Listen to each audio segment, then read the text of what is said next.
ñiiwa, éléphant,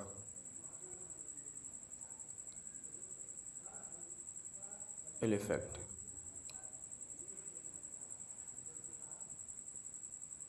noppi,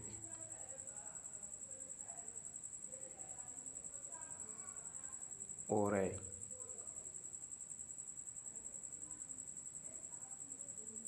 ears,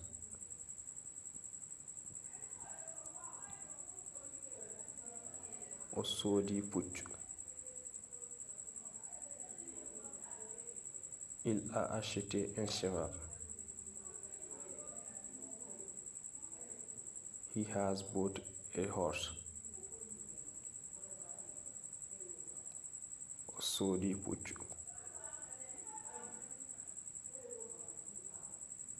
Elle a acheté un cheval.